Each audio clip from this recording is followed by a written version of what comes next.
Okay, everyone, we are about to get started. So please again, continue to like, share the live. If you do have a question and would like to be up on the panel for the end during our Q&A, please make sure to request and let both Linda and Rana join. Welcome, Rabbi Dovid Feldman. Rabbi Dovid Feldman is a spokesperson of Neturei Karta International, an organization founded in the 1930s in Jerusalem to protect the Jewish community from the new Zionist movement. Over the past few decades, Neturei Karta International has been active in giving publicity to the voice of opposition of many Jewish communities around the world to the Zionist ideology, the Zionist state, and its crimes committed to Palestinian people. They explain to the world the distinction between Judaism and Zionism, that the relatively new Zionist movement is a rebellion against God and that it does not represent the Holy Torah nor the entire Jewish people. Rabbi Feldman and his colleagues appear frequently at public demonstrations, university lectures, television and radio interviews, and pro-Palestinian conferences. They fly often to various countries around the world, including Arab countries, to express their sympathy with the suffering people of Palestine. They meet with political and religious leaders and have been very successful in building bridges between the Jewish and Arab communities. Among dozens of other trips, Rabbi Feldman and his colleagues have visited twice the besieged Gaza Strip since 2009, where they delivered to the oppressed population truckloads of medical aid, including an ambulance purchased with tens of thousands of dollars they have collected. They were warmly received there, as in other Arab countries. Welcome, Rabbi Dovid Feldman. It is an honor to have you with us today. Thank you. It's a pleasure to be with you and with all of you. Thank you so much. I wanted to just start off by if you can explain why Neturei Karta believes Zionism is incompatible with the Torah. Thank you very much. With the help of the Almighty, in the name of the Almighty, may we do and succeed. This is a very important topic, a very important question, and I will try to elaborate and explain. First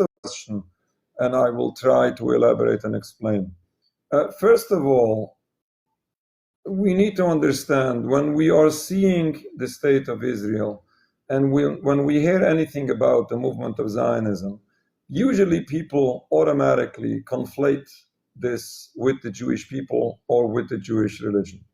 There is massive Zionist propaganda misleading the world to think and believe as if all Jews support the state of Israel, and is the philosophy of Zionism, the philosophy behind the state of Israel, as if it is in line with the Jewish religion.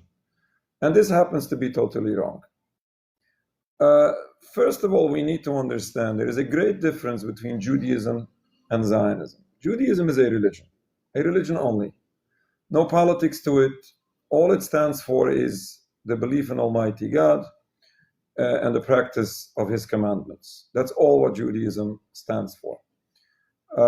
Versus Zionism is a purely political movement, has nothing to do with the Jewish religion, and does not represent it. Just to explain this a little bit, for example, myself, I am an American Jew.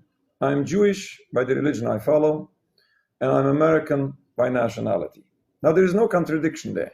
I don't need a nationality for my Jewish identity. The Jewish identity, Judaism, has nothing to do with nationality.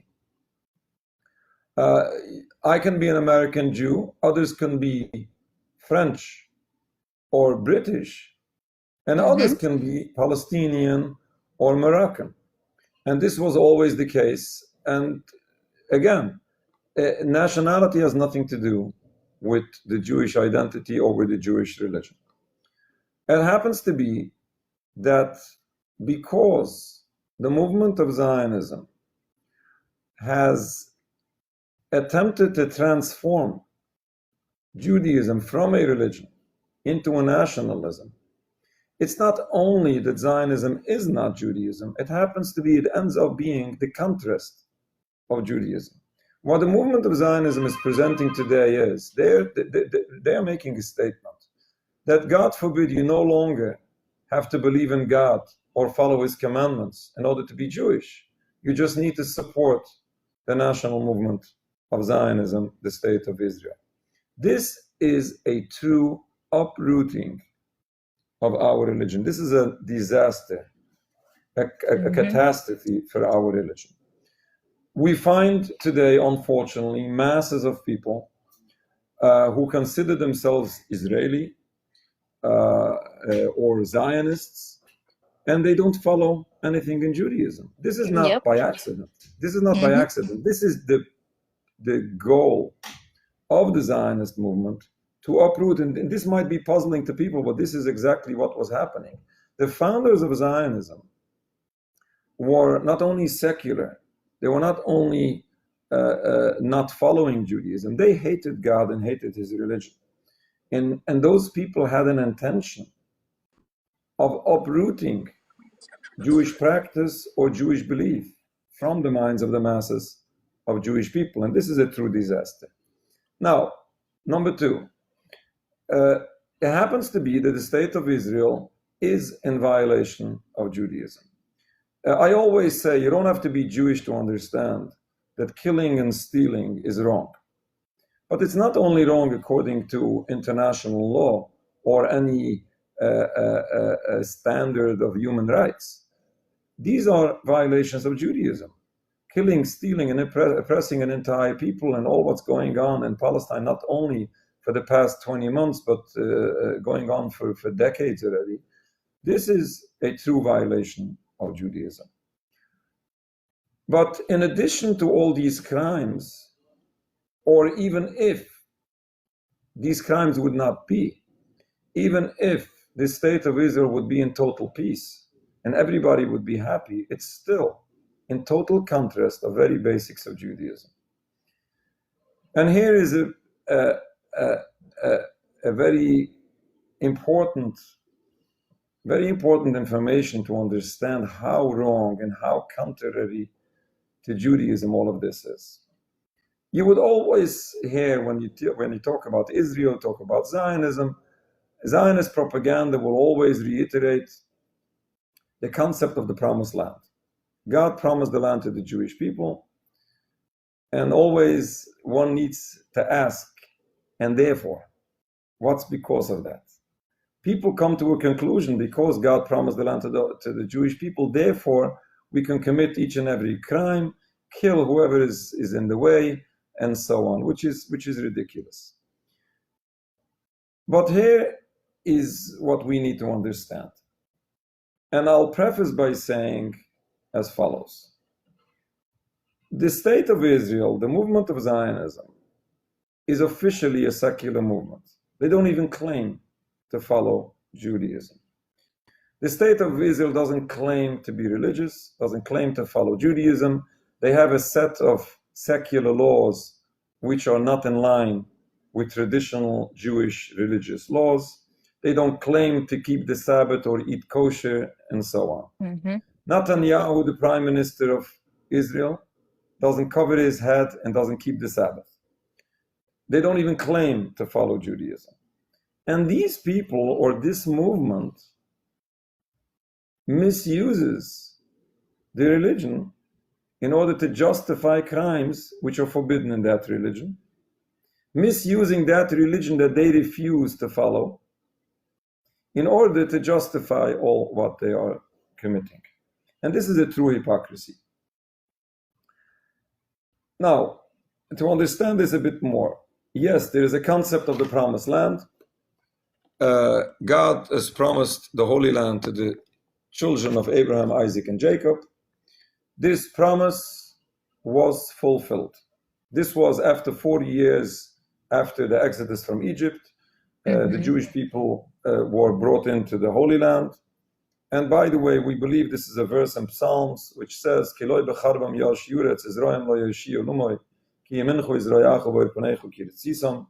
it's not through the sword did you inherit the land, and their arms did not help them. It was the word or the will of Almighty God. Now, the promise was fulfilled, but this was on condition. And here's the second side of the coin that nobody speaks about. Yes, God promised the land to the Jewish people, but it was promised and it was given to the Jewish people on condition. We say in our prayers, this is a verse in the Torah, we say this a number of times every day, you should be careful not to stray from God, otherwise you would be banished or displaced from the land that I bring you into. Several hundred years after the Jewish people were brought into the land, Jewish people were warned by God through the prophets, unless you repent, you would be exiled. Mm-hmm. This is unfortunately what happened. The Jewish people were placed in exile. Physically, this happened by the hands of the Romans or the Babylonians at the time. But this is basic of our belief, of Jewish belief, that the Jewish exile is a divine decree. This is God's will, whether it is comfortable or it isn't. In the majority of cases throughout the thousands of years of Jewish exile, it was not comfortable. But this was very clear by each and every Jewish person, that the Jewish exile is something that we are required to accept, and we are forbidden to end it by any physical means. Jewish people are required by their religion to be loyal citizens and peaceful neighbors in whichever country we reside. We are supposed to pray for the well-being, as Prophet Jeremiah said, you should pray for the well-being or the peace of the city where I have exiled you into, because of its peace you would also have peace. We are required to be loyal citizens, peaceful neighbors, wherever we live. This is exactly how Jewish people lived throughout the Jewish exile. This was accepted, this is very basics of Judaism. This was accepted by all Jews throughout all generations without any exception or disagreement. That the Jewish exile is a divine decree and we are forbidden to fight it. We are forbidden to end this by any physical means. Whatever the ultimate redemption is going to be, where Jewish people believe that one day we will return to Zion, we will return Lashuna Abu Yerushalayim, we will return to the Holy Land. But in no way, by any physical means, by me fighting you or you fighting me. This is not what the ultimate redemption is all about. There is two very important aspects we need to take in consideration when we are dealing about the future for the Jewish people. And this is what one of our scholars once said. The problem with Zionism is not only that they have done the Jewish redemption prematurely before it is allowed for the Jewish people. They have transformed the concept of the ultimate redemption, what this is all about. The ultimate redemption is not about having a Benjamin Netanyahu fighting the indigenous population of the land and just driving them, killing them, and driving them off the land. This is not what this is about. Ultimate redemption by the Jewish people is about a spiritual future. We say in the prayers of our high holidays, basically in every holiday, we say, and all mankind will form a bond to serve you, God, brotherly. There is a verse that says, the world would be filled with knowledge of the Almighty as the water fills the oceans. It's about a spiritual future, a recognition of God's kingdom, and a brotherly a peace amongst all people in a spiritual manner. This is about closeness to Almighty God versus materialism or a physical fight. Now, this is what the ultimate redemption is for the Jewish people. But in any case, regardless what exactly is going to happen, as one of our scholars once said, I think it was Maimonides, was one of the greatest scholars in Jewish history. He said, we don't know exactly what is going to happen until it will happen. But regardless what is going to happen, which is very clear, is that none of these futures are going to happen by physical means. It's not something that I'm going to do or my people will do. It is totally forbidden for the Jewish person to do anything in regards to the ultimate redemption. And this is very clear. There are many sources on this. There are verses. There's a famous verse of Tia Yashem Yeshiva Nevuyitziyam Berinu. And it's the Medrash, the Talmud that explains this. It's the Zohar at the one place which explains the difference between the previous redemptions and the ultimate redemption. Previous redemptions happened through physical means. For example, the Exodus from Egypt was Prophet Moses was involved, and he and those steps towards redemption was done by physical means. Therefore, it was not forever. But the ultimate redemption is going to be different. If the Hashem Yeshivin is going to happen by God Himself without any human intervention, and therefore this is going to be long-lasting. Now, all of this is forbidden, even as I said before, even without any crimes to it. This happens to be total contrast of very basics of Judaism. It's transforming the meaning of Jewish aspiration. It is violating so many basics of Judaism. And in addition to all of this, in this case of Palestine, it is unfortunately committing so many crimes to other people, which makes this not only a sin between a person and Almighty God, this makes a sin between a people to other people. In other words, affecting other people is even harming other people, is adding so much more crime, so much more violation of Judaism than without it. Therefore, we as Jewish people are so embarrassed when all of this is taking place, especially when all of this is being done in our name. The state of Israel insists that they represent all Jews, which is an embarrassment. Our religion is being misused, which is a desecration of God's name. And therefore, you have masses of Jewish people worldwide who disagree, who oppose all of this. Even in occupied Palestine, in today's Israel, there are masses of Jewish people who totally disagree. They publicly disagree. They refuse to serve in the army, be part, actually carrying out all these crimes and violation of Judaism. This is not Judaism. This does not represent world Jewry, and certainly does not represent the Jewish religion. Now, what would you say would be the dangers, as you mentioned, like of equating Judaism with Zionism? I mean, you just kind of said that they're doing everything in the name of Judaism, but what's the dangers of equating both, Judaism with Zionism? Well, the dangers is as follows. First of all, a great desecration of the Jewish religion of God's name is bad enough. But physical dangers, yes, certainly there's physical dangers. First of all, this conflation of Judaism with Zionism, which drives people to blame whoever speaks up against Israel as anti-Semitic. Now, this is wrong. It's misleading.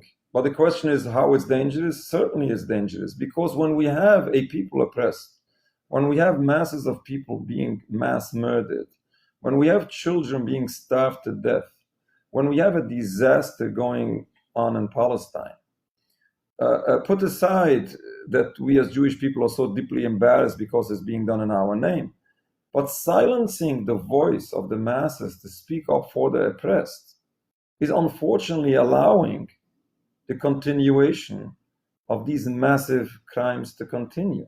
And this is intentionally done. In other words, this a misleading accusation of anti-Semitism in the case of Palestine is very dangerous for the suffering Palestinian people who deserve the voice of right-minded people in the world to stand up for them. And this voice should never be silenced, and this voice should never be attacked. But it's not only dangerous for Palestine. This is dangerous for the Jewish people as well. Because when you conflate Judaism and Zionism, when you conflate anti-Zionism with anti-Semitism, you're making a statement. You're saying that God forbid all Jews support these crimes, which ends up making a statement that God forbid all Jews are accountable to all what's happening. Now, what's happening is when you find people that might have bad feelings or hatred towards these crimes committed in Palestine, if those Zionists, if those Israelis insist to conflate Jews with Zionists, if they insist to conflate anti-Zionism with anti-Semitism, they are making a statement. They are generalizing all Jews. They are causing anti-Semitism. When we find a person blaming all Jews, which is wrong, no one should ever blame all Jews for something that happens.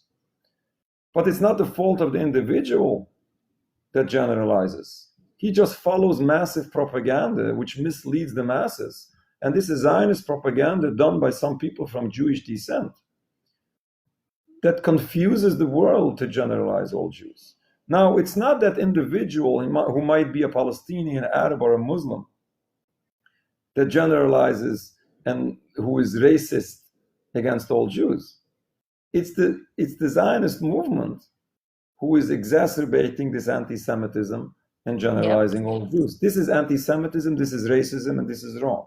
Now, I'm not justifying any anti-Semitism. I encourage people to be concerned about anti-Semitism because anti-Semitism is wrong.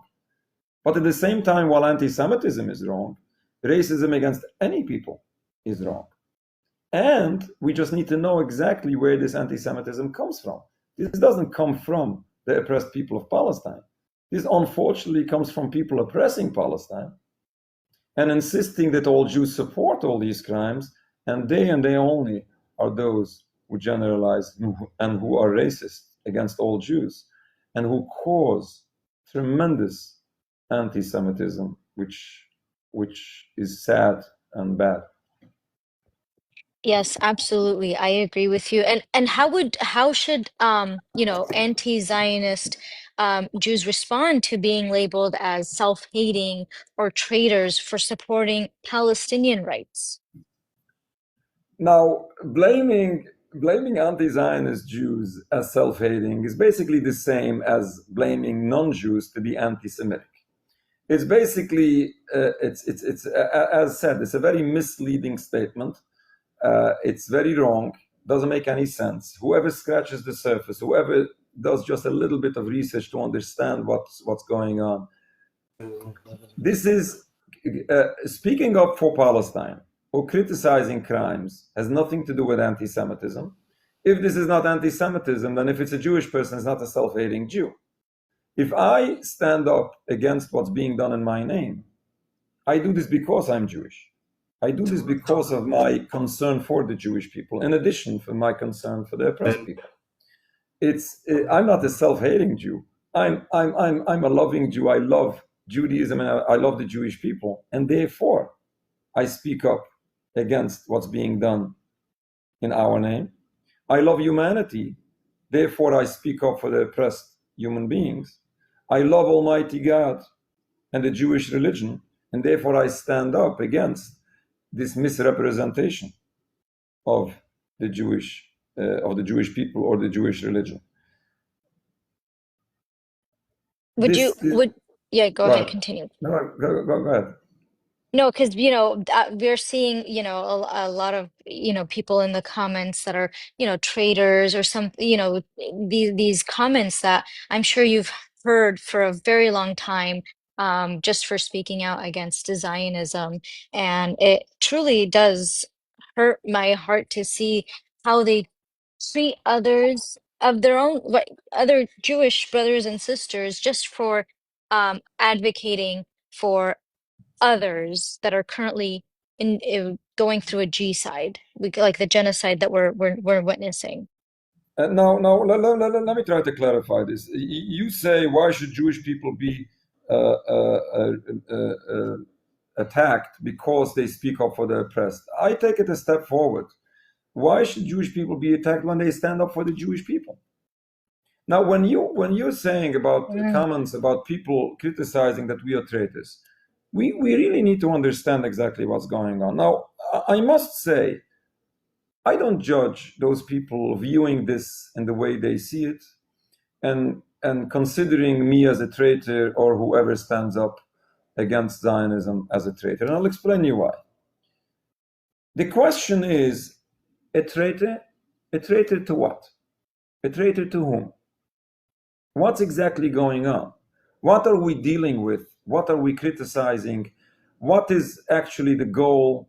And what is the obstacle to those goals? What's exactly in the words I'm saying? How does this make Jewish people in danger, or maybe vice versa?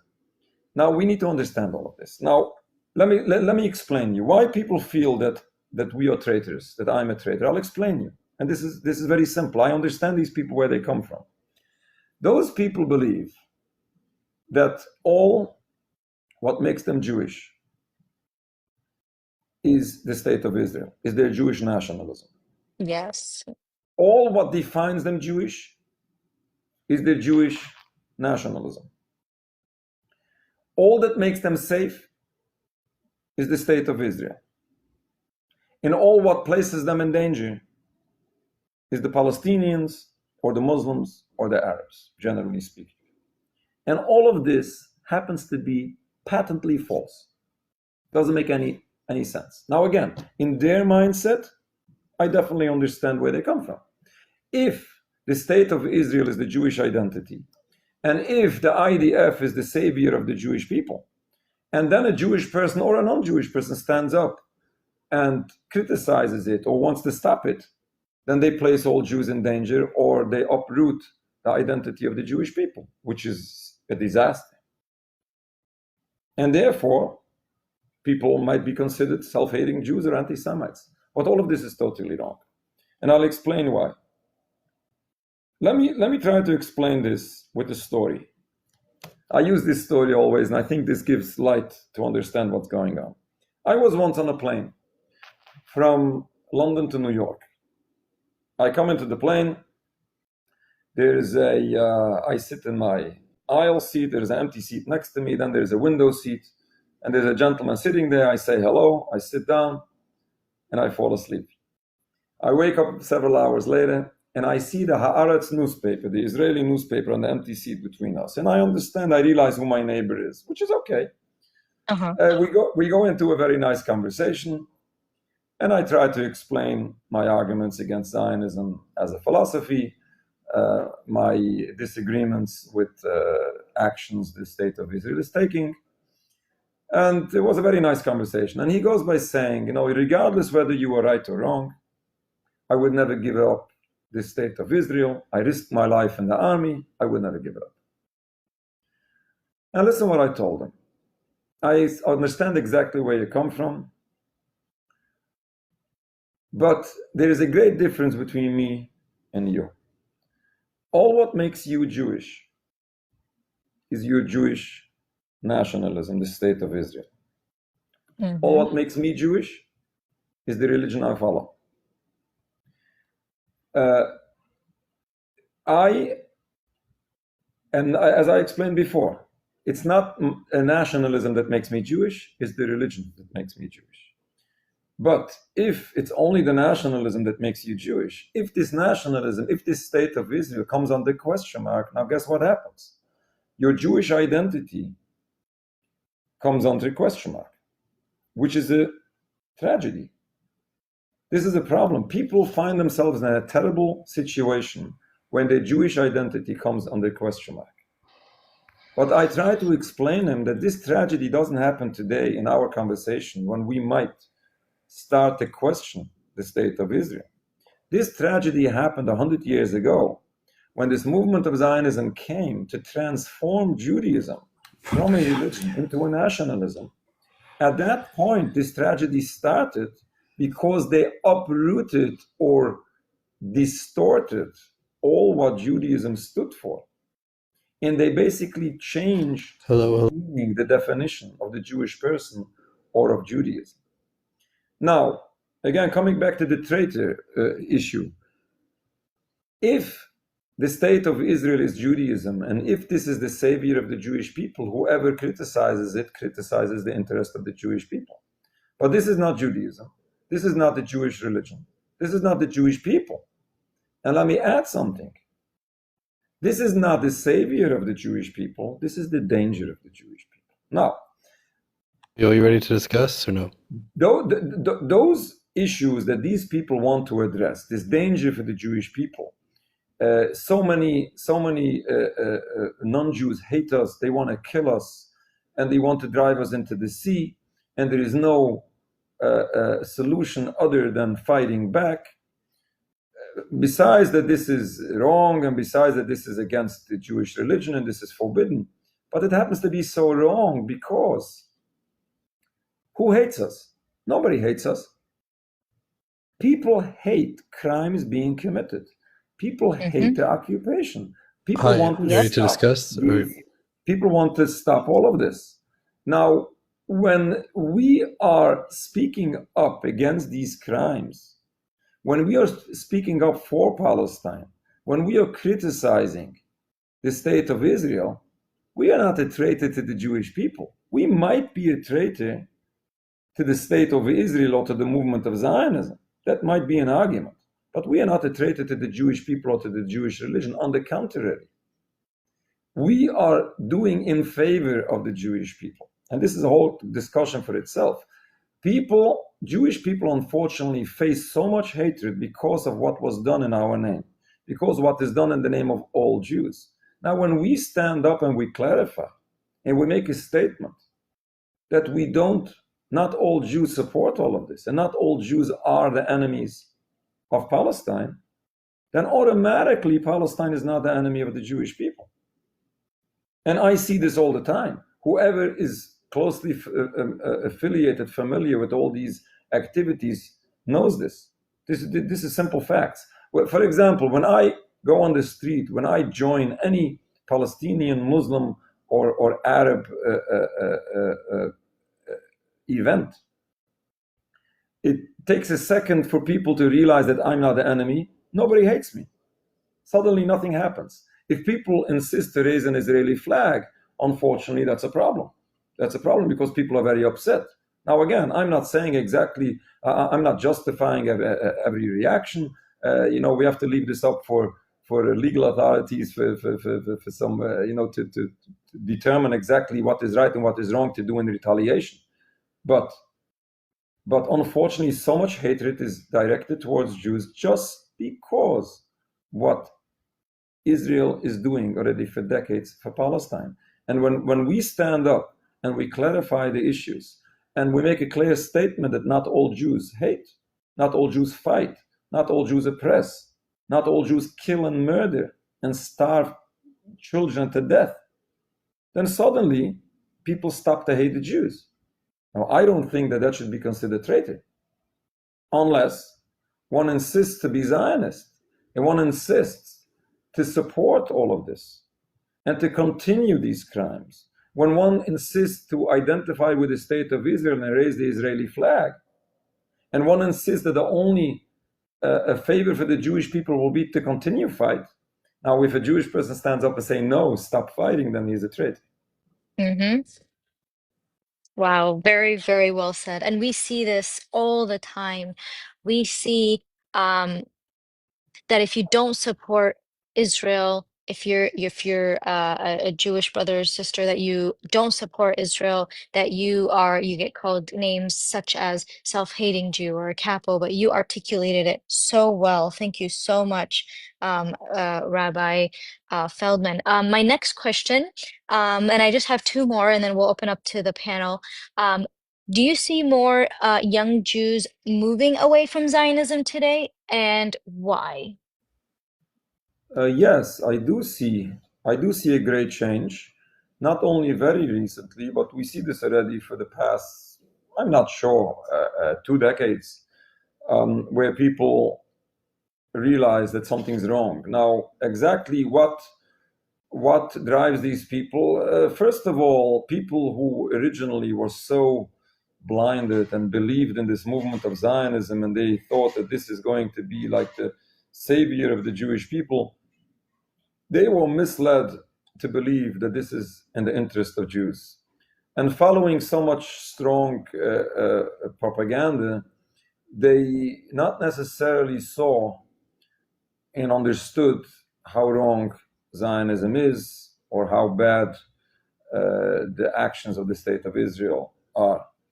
But after so long, when no peace is being achieved, after all these wars, and I'm talking about decades of past history, and all these peace talks didn't deliver any real solution or some good future, people got frustrated, and they started to look out of the box and started to study for themselves and understand what's behind all of this, especially in the last 19 or 20 months, since this genocide is going on. So many people are waking up.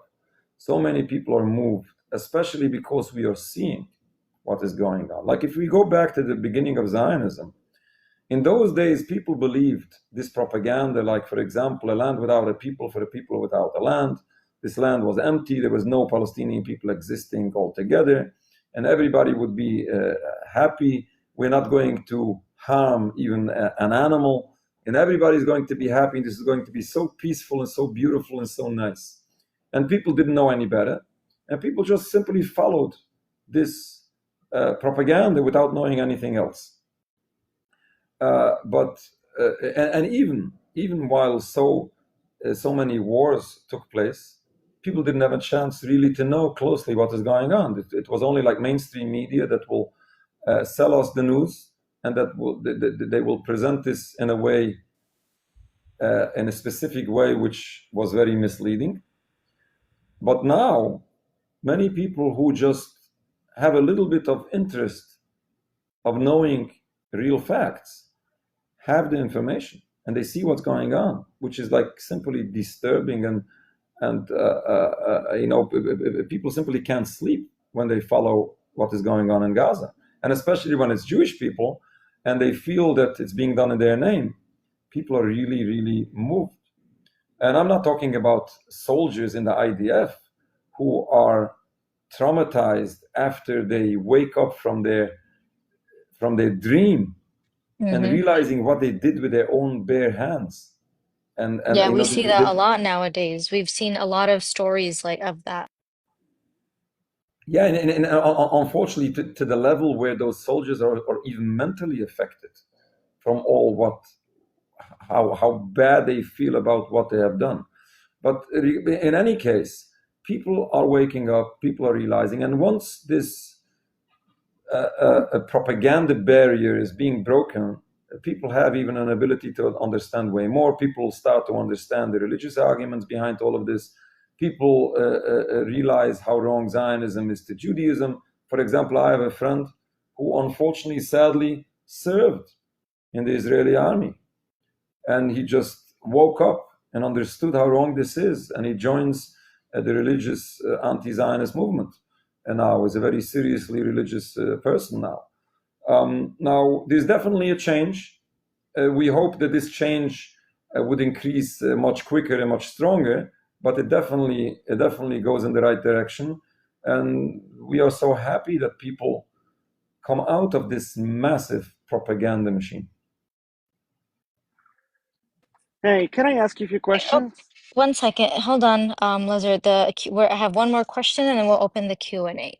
Okay, so my final question is: when you went to Gaza, what did you feel, and when you saw the conditions there? And as we know now, there is, I think, 90% of the infrastructure has completely been wiped out and demolished. But when you did visit, what did you feel when you saw the conditions at that time there? We visited Gaza in 2009. This was a while ago.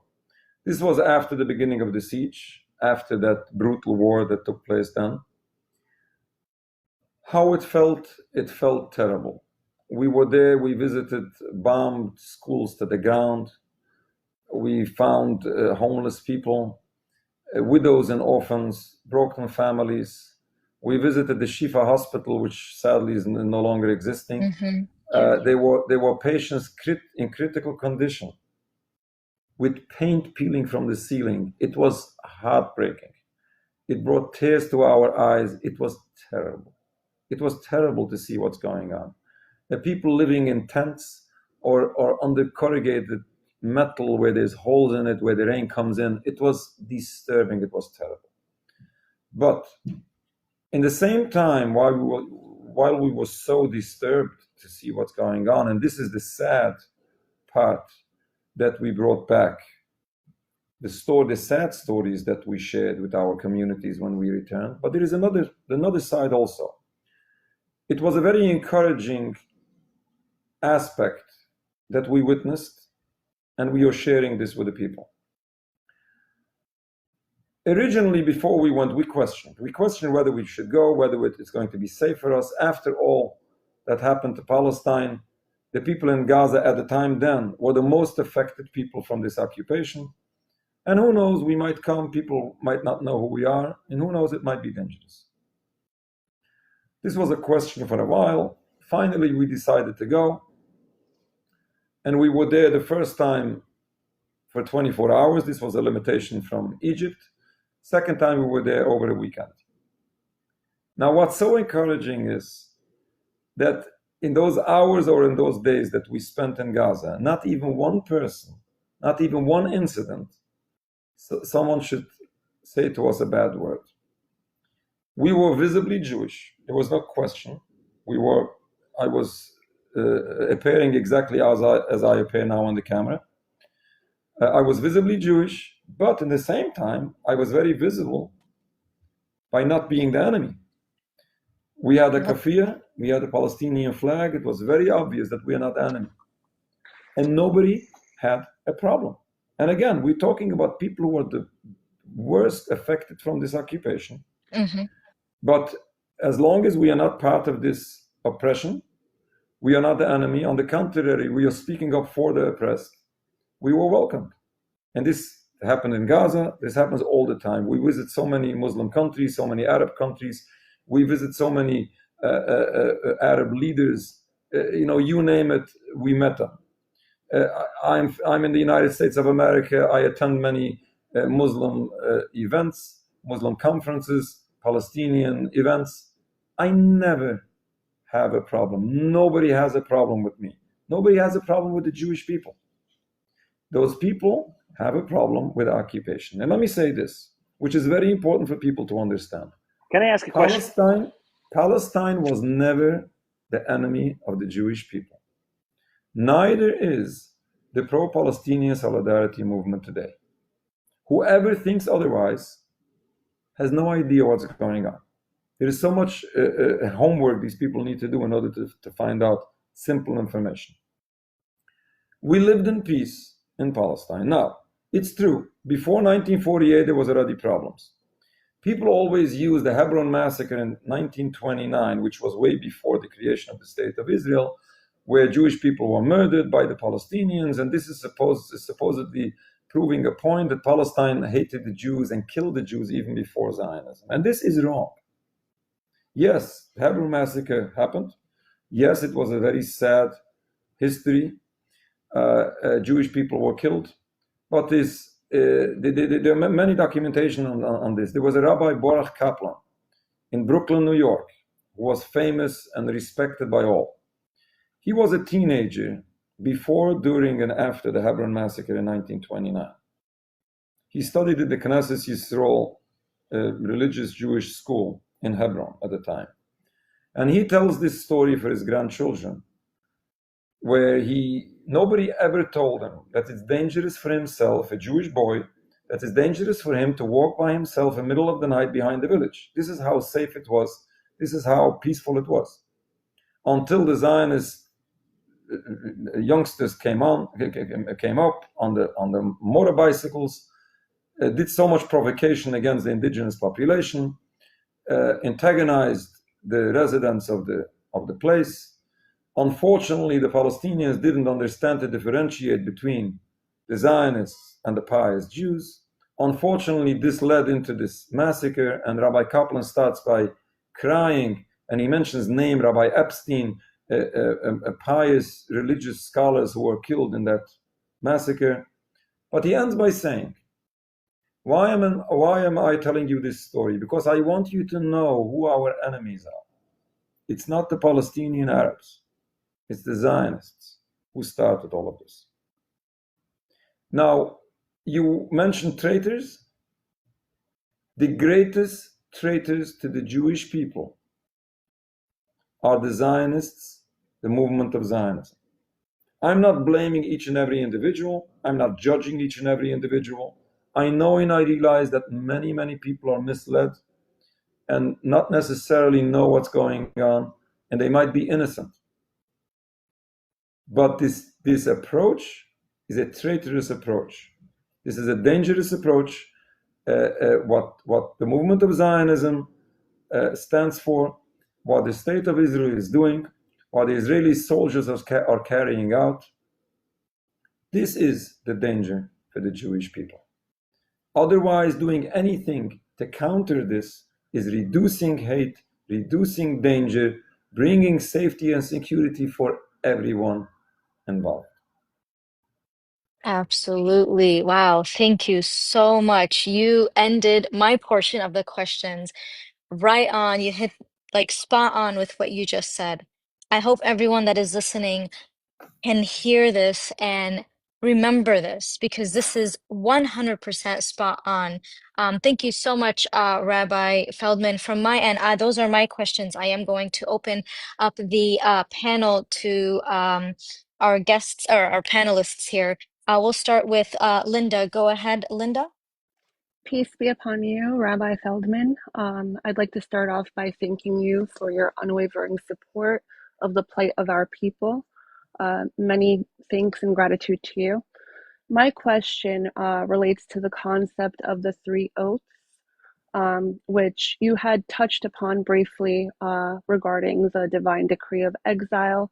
When brought up in debates, it's often been countered by Zionists that this is not mentioned in our Torah, this is mentioned in the Talmud.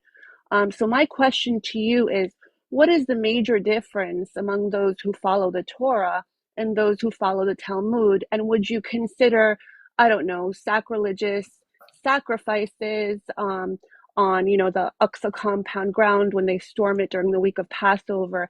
Is that a Judaic belief? Is that something solely that's mentioned in the Talmud, or is that also included in the Torah? Okay, a very good point.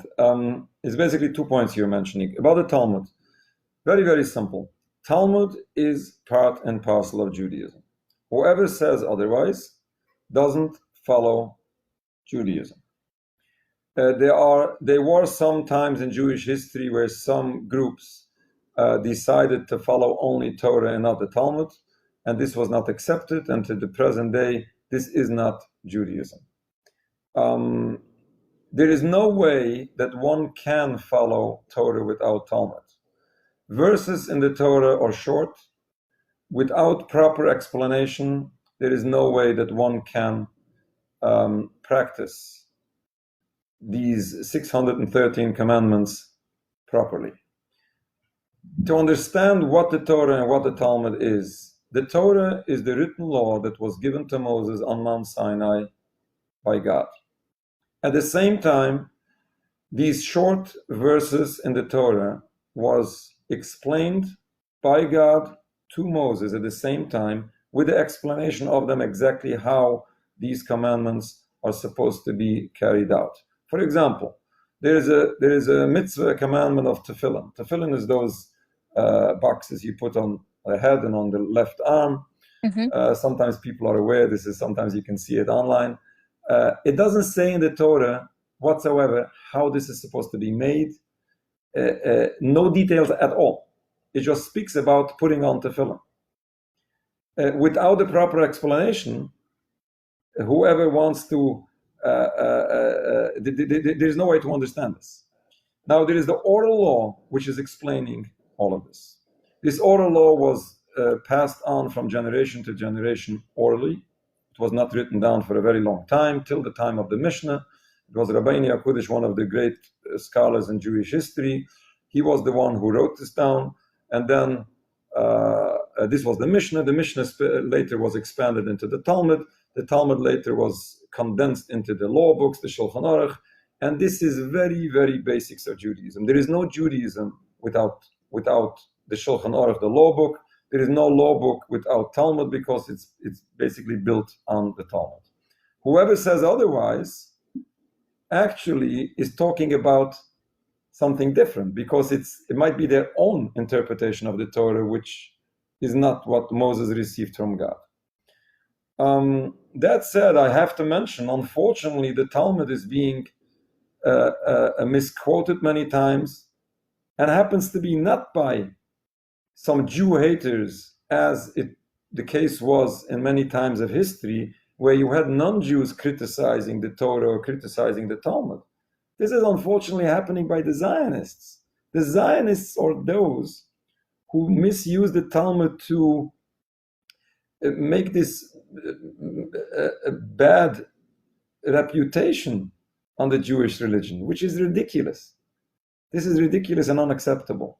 I have to add by saying, because since we're talking about the Talmud was around for thousands of years. The Torah is around for thousands of years.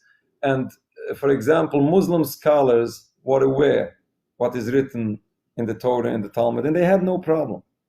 It is the Zionist movement today which is unfortunately making all these problems, making people uncomfortable with the way they present the Jewish religion. The way Jewish religion was for thousands of years, no Muslim scholar had a problem, no Muslim person has a problem, because this is not a cause to conflict. On the contrary, there's all reasons why to be in peace when we are following Torah and Talmud. Coming to your second point about the Aqsa, what is being done on these provocations on Al-Aqsa is ridiculous. It's anti-Jewish. When you see religious people doing this, as every crime is wrong just because it's criminal, but when a religious person does it, it's way worse. And I have to say that theft, for example, is criminal. It's criminal in civil law, it's criminal in religious law. When you find a religious person stealing, doesn't make theft religious. It's still a crime, but it makes it worse because that religious person was supposed to be righteous. And this is the desecration on the religion this person represents. Now, all these provocations on Al-Aqsa is wrong. It happens to be even without offending the Palestinian people. It happens to be a very serious crime, according to the Jewish religion, to even enter the Temple Mount, Al-Aqsa. It is forbidden. It's considered a holy place where we Jewish people in our day and age don't have the ways of purification, ritual purification, in order to be allowed to enter that holy place, especially when this is involved in so much provocation and harm to other people. This is totally unacceptable. Digging under the Al-Aqsa Mosque, attempts to destroy it, which we're seeing right now, is totally unacceptable. And let me add this. Usually these very same people have an agenda of building the third temple. Building the third temple by physical means is contrary to Judaism. There is a prayer that we say on Tisha B'Av. Tisha B'Av is the 9th day of the month of Av, which is the anniversary of the destruction of the Holy Temple. It's a fast day, it's a day of mourning, and we say in our prayers, we say an additional prayer. And in that prayer, we say as follows: Ki atu Hashem v'ai shitzata, v'ai shata used b'vnaisa. It is you, God, who destroyed it in fire. This is referring to what I said before. It was a divine decree. it is God who destroyed it, even though it happened by human beings, but we believe that this is a divine decree. It is you, God, who destroyed it in fire, and it is you, God, who is going to rebuild it in fire. Now, what does it mean, rebuilding a building in fire? The third temple in Judaism is a spiritual concept which is going to be built by God in fire. Is going to come from heaven, not something that we are going to build. Coming back to my previous point, when we're talking about the future, we are talking about something that God himself will do in peace, in harmony with humanity. Everyone will accept what God does. I would be happy, you would be happy, everyone would be happy. At least I don't fight you, you don't fight me. It's the end of conflict. Prophet Isaiah says they will turn their swords into plowshares. There's a famous the wolf will eat together with the lamb. It's going to be a total different future with peace and spirituality. Now, this concept of physically building the third temple, destroying Al-Aqsa Mosque, and entering the Temple Mount is part of this Zionist philosophy, which is destroying, distorting, and attempting to change basics of Judaism. Thank you so much, Rabbi Thank you, Feldman. Rabbi. Thank you, Linda, for that question. We'll go next to Viking Mom. Could I go last, please? Because I am quite shaken to what I'm going to ask him, if it's okay with you, Taz. Okay. Yeah, okay. So we'll go next to Ilya. Ilya is a Zionist, so please keep it respectful, Ilya. This is not a debate. If you have a question, you're welcome to ask the question, but there's no like back and forth debate. Go ahead. Okay, so I've got a few points, but I'll just make two. I really don't have too much time.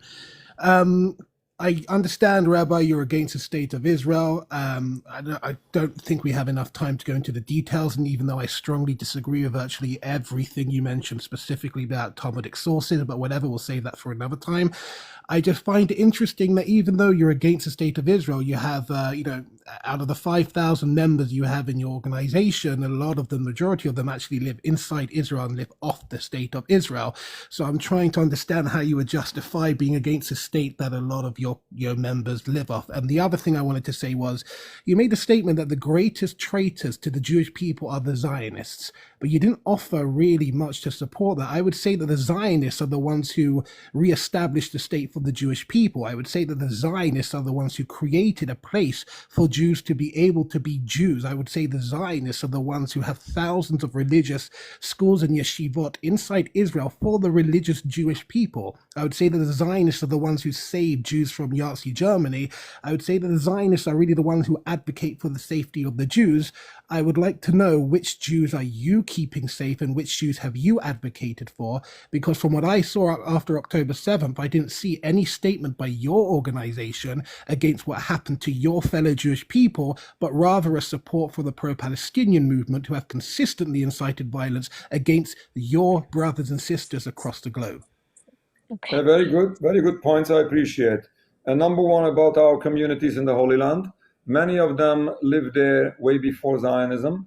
And to explain this a bit more, yes, I spoke about the prohibition, and this is the 3 oaths that was mentioned before by Linda.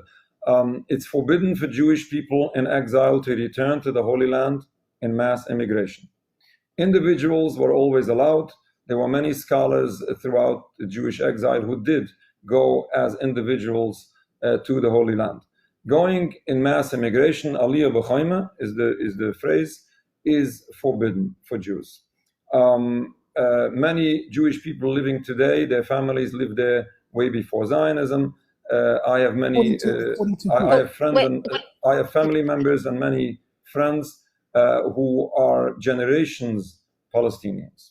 I'm not saying that that's the entire anti-Zionist community. There are many other people who did immigrate to Israel after the Holocaust, but again, not as a mass immigration. Mass immigration is forbidden. Now, coming to the point of traitors. Certainly, the state of Israel did create a state of Israel. Now, the question is whether this is in favor of the Jewish people or the danger. The state of Israel today is the most dangerous place for a Jewish person on planet Earth. 100%. Now, whether the Zionist movement, the state of Israel, saved the Jews after the Holocaust, that's a very misleading statement. It happens to be that the state of Israel, the movement of Zionism, had an agenda of building a state of Israel before the Holocaust. During the Holocaust, I'm sorry to mention these strong words, but there are many books on this. I have personal stories of my teachers who lived through the Holocaust and told me stories. It was the Zionist leaders who were interested in the interest of the state of Israel more than the interest of saving the Jewish people. They had a slogan, Rak bedam tieloni uretz. Only through blood will we gain the land. And they were willing to sacrifice Jews to be killed and murdered in order to gain support for the movement. Very short story. That's not true. Okay. I'll just share with you a short story. It was my teacher in England, Yisrael Stern. His father was Benjamin Shlomo Stern. He worked together with Rabbi Michal Ber Weissmandl, two very, very famous people who lived. They were Holocaust survivors, and they were very involved in saving Jewish people. They tried to get funds from the Zionists in order to complete a deal with the Nazis to save all Jews from Hungary. And the response was, we're not going to contribute to this because this is a letter which is available. The letter is available. Rak bedam tieloni uretz, we cannot afford this because the interest of the state is more important than the people. They had a slogan, either to Palestine or to no place. There were alternatives where Jewish refugees could have gone to. And it was the Zionist leaders who stopped those alternatives. It was a Japanese diplomat, Sugihara, who wanted to help, and it was the Zionists who stopped those efforts. It was in the United States, with the president at the time, there were some plans to do. There are books on this. Now, again, let's not go into these details, into debates. Generally speaking, Jewish people are in danger in Israel. I am not saying that Nazi Germany was not a disaster for the Jewish people. But in the Middle East, Jewish people had a safe haven until the movement of Zionism. They have destroyed it. They have destroyed the peace. They placed us in danger in addition to so much harm and so much crimes committed to Palestine. Regarding whether we issued a statement after October 7th, I have a question. Would making a statement help Jews, or it won't? We need to do something about the safety and security for the Jewish people. We should not use words and statements. What I am doing, and I invite you to join me, and I would be more than happy to share with you information. What we are doing is reducing hatred in bucket loads. While you experience an enormous amount of hatred, which I understand, and I'm not happy about it. I'm not happy at all. I'm very disturbed when a gentleman like you faces hatred. But unfortunately, I'm not justifying it, but there is a reason behind it. Something happened that triggered this hatred. And let me tell you what, none of those people having some guilt feelings towards you hate me. Nobody hates me. I have no problem I can walk amongst Palestinians, and they have no problem. Why? Because I'm not the enemy. Now, what I'm doing for the Jewish people, I'm telling you what I'm doing. I am opening a door. I'm opening a window for whoever chooses to join me. And whoever wants to share this stance of making a public statement that not all Jews are the enemies, not all Jews commit these crimes. And this is a way for peace. This is a way to reduce danger and hatred. May I respond, please? Thank you. Not a debate. Yeah, it's not a debate, but I'm going to leave that up to. Not a debate. I just want to have a chance to respond to what he said. It's up to Rabbi Feldman. Rabbi Feldman, up to you if you would like him to respond. Otherwise, we can go on to the next question. Listen. Out of respect to the gentleman, I think we should allow him to respond. Okay. But for the future, this is not the best idea in my experience, because if we want to keep the time and give respect to all listeners, but out of respect, let's I'll be quick. I promise I'll be quick, and then I'll drop. I find it interesting that it was the one question I knew if I asked, I knew I wouldn't get a real answer from, which is, where was your statement and your support against what happened to your people on October 7th? I always say you can be pro-Palestinian, support Palestine, and yet still be against what happened on October 7th. But the fact of the matter is, your answer to me was, what good is making a statement, making a claim, making a statement to people? But you made a statement in support of pro-Palestinian movement, in support of Palestine. You didn't make one in support or against the unaliving and the schmurdering of your brothers and sisters. If anything, as a religious Jew, which I grew up from, I went to yeshiva, I studied the Talmud, the Gemara, etc. Everything is about statements. God stated the Torah. He told the Torah to Moshe. Everything in our Torah is about statement.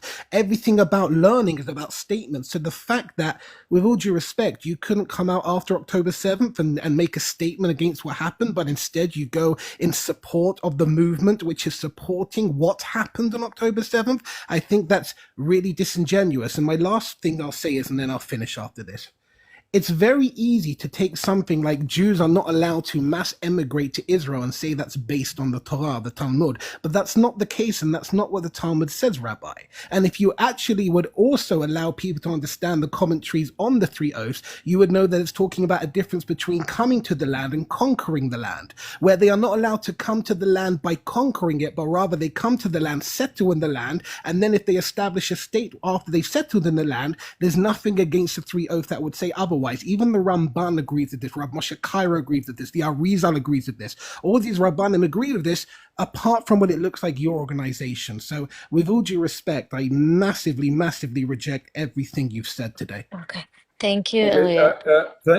Thank you very much. Let me just say, if you carefully listen to all our statements and all our speeches and all our interviews we said since October 7th to the present day, you would see our message regarding what we have to say to the people that are the Jewish people who are suffering and who suffered on October 7th. Please do your homework and study.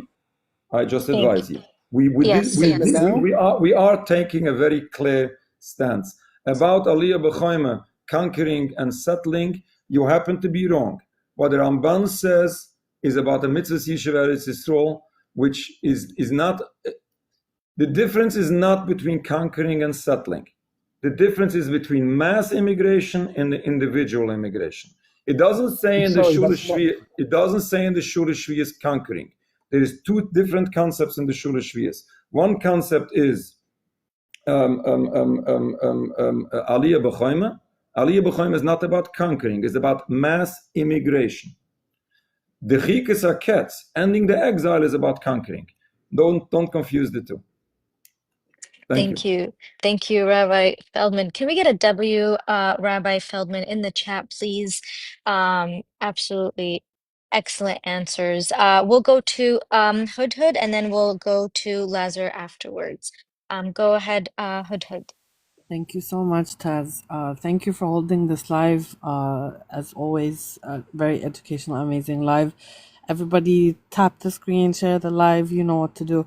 Rabbi Feldman, thank you so much for being here, and thank you for being a voice for speaking up for people that are suffering injustice. And we really appreciate your support. Thank you so much for your time today. I just wanted to ask from we believe I'm a Muslim, and as a Muslim I believe in all the Abrahamic religions, and I respect them very much. And I don't know if we've touched on this already, if I've missed something, but I just wanted to ask from a Judaism point of view, what is the position that even if from a Zionist point of view they want to claim this is self-defense, that what they're doing is try and get get rid of the hate group, what would be the position in Judaism towards mass starvation of a population of 2 million, of stopping aid for the last 3 months, of what we're seeing today, the videos that are coming out from Gaza today, of concentration camps, essentially, of Palestinians being put in cages while they line up for aid, and treating them like animals. So, and then you have, Zionists at the borders, that are holding barbecues next to refugee camps of starving Palestinians. And to the Zionists that support any form of this type of behavior, to me, I find deplorable as a human. And I would love to hear what from a Jew, the same way that Elliot tried to argue from a Judaism point of view, I want to hear what from you, what would be the role of Judaism in such a situation. Thank you so much for your time. Sorry I took so long. I don't know where to start even. This is so painful. This is so wrong. This is so disturbing, especially when you mention children being starved to death. I'm not saying that this is the only crime, but there's no way to tolerate and to justify any of this. And when you're mentioning self-defense, we need to understand this is not about the self-defense, especially when after what I mentioned before. We lived in peace. This is nothing to do with self-defense. This is offensive from day one. Now, many times I debate Zionists, and sometimes I debate, brilliant, smart people. And they admit that wrong was done, but they say it was worth doing it because we need a state of Israel, we need a safe haven, we need our own sovereignty. According to Judaism, all of this is totally wrong. Not only are we forbidden to kill others, we are forbidden to risk the life of one Jewish person. Not killing, I'm talking about risking a life. There is no excuse to any of these Zionist wars, these Israeli wars from day one to the present day. One of our great scholars, Rabbi Teitelbaum, the Satmar Rebbe, he wrote this twice in one of his books. And he was referring to the 1967 war. And he said, people think that Jewish people were in danger, therefore this war was necessary. And he argues, when the Zionists would have been willing to give up their demand, there would have been peace. But unfortunately, they didn't. They insisted to continue. And unfortunately, so many people have been killed on all sides. There is no way to justify this. There's no way that we should tolerate this. This is so ridiculous. And as I mentioned at the very beginning, unfortunately, we see this. All of us see this. We see live feeds, images and videos coming in. When I see the pictures of children being starved to death, I just compare this with Nazi Germany.